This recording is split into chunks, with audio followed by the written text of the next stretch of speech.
My name is Samantha Hayes, 33, an accountant living in Lincoln, Nebraska.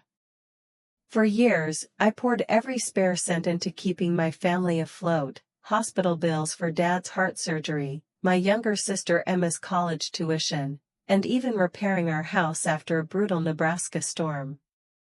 I turned down a senior accounting job in Chicago, a real chance to advance my career, just to stay close and support them. One evening at our family dinner, the words hit me like a freight train. Dad cleared his throat, his voice firm. "We've decided, the house, the savings, everything goes to Emma. She deserves it for her business dreams." My stomach sank. Mom nodded, her eyes avoiding mine. "She's got big plans," she said, as if my sacrifices didn't exist. All those late nights paying bills, helping with tuition, fixing the roof, and giving up my dream job, it was invisible to them. I gripped my glass until my knuckles turned white. My silence burned louder than any scream. 5 years earlier, Dad's heart surgery had left us with a $15,000 bill. Mom called me past midnight, panicked, begging for help. I sent the money by morning, draining my savings. No weekend trips, no new shoes, just a quiet nod from Dad when he left the hospital. Then came Emma's tuition, $10,000 a year for 3 years. My own rent barely fit my budget, but I made it work, believing she'd launch into success. She stumbled through classes, partied more than studied, and barely graduated. Her failed ventures, a boutique, a food truck, never slowed her down, but I stayed silent, signing checks and keeping her dreams alive. 2 summers ago, a storm ripped through Lincoln, damaging the house. Mom begged me over the phone, "We'll lose the house."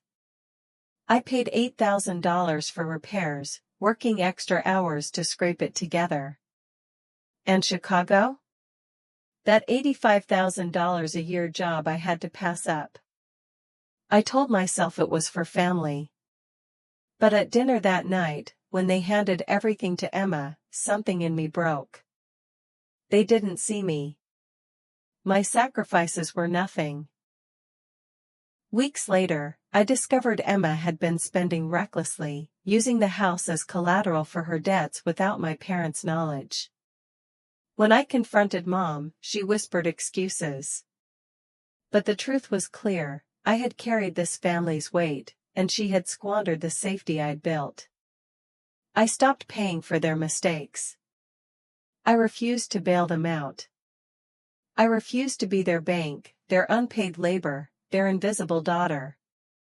Emma raged, Mom pleaded, Dad judged, but I held firm. Weeks later, the truth came out. The house went into foreclosure, not my fault. Emma fled town, Mom and Dad were left to face the consequences, and I finally felt free. I started saying no, to family, to friends, to anyone who demanded too much. My life became my own. I pursued my career, hobbies, and peace without their shadow. The whispers in town faded, replaced by respect for my boundaries. I hadn't lost family, I had gained myself. Moral: family doesn't mean giving your life away.